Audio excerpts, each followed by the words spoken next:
C'est un point très important, le préfet du Pas-de-Calais, donc les coupures. Alors ça justement, on va en parler dans un instant avec Julien Gall. Mais on voulait vous remercier, Thierry Brosse, d'avoir été avec nous sur France Info. Sobriété va donc rimer, on l'a compris, avec hiver compliqué. Le délestage, c'est donc les coupures. Il y en aura chez des particuliers qui ont un compteur Linky. On a entendu parler de ça aujourd'hui. Et ceux qui ont opté pour un abonnement heure pleine, heure creuse. Et ce sont les ballons d'eau chaude qui sont visés. Le distributeur d'électricité Enedis pourra, à la demande des pouvoirs publics, les couper. Plus de 4 millions de clients sont concernés. Et cela pose question, Julien Gall.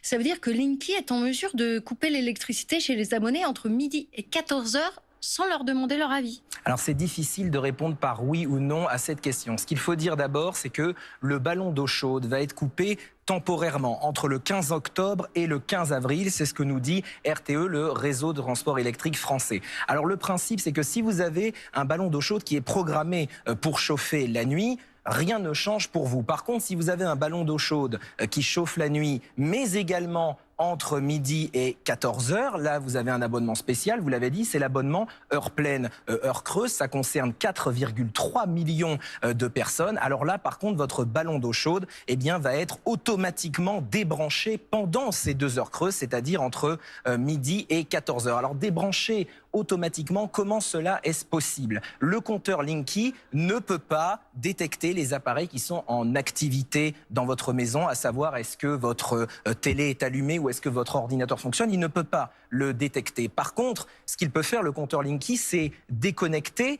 les appareils dans votre maison qui sont en mode automatique. Et l'appareil par excellence qui est en mode automatique, c'est le ballon d'eau chaude pour qu'il ne se recharge que pendant les heures creuses, ce qui vous coûte forcément moins cher. Alors Linky, on vous rassure, n'est pas un espion. Au lieu de recharger la nuit et à midi, donc à midi et la nuit, votre ballon d'eau chaude, il ne va le recharger que la nuit. Vous pourrez donc continuer à regarder la télé entre midi et 14h. Mais la question qui se pose, c'est pourquoi est-ce que Enedis se concentre sur le ballon d'eau chaude? Eh bien parce que le ballon d'eau chaude, c'est l'un des appareils qui utilise le plus d'énergie. L'eau chaude, c'est 17% des dépenses énergétiques en moyenne d'un Français. Et ça a d'autres utilités, cette coupure. D'abord, éviter d'autres coupures qui pourraient intervenir cet hiver. Et puis économiser 3,5 gigawatts par jour entre midi et 14h. C'est la production de 3 réacteurs nucléaires. Merci Julien pour ces précisions. Alors on a compris, faudra décaler peut-être la cuisson du gratin de courgettes.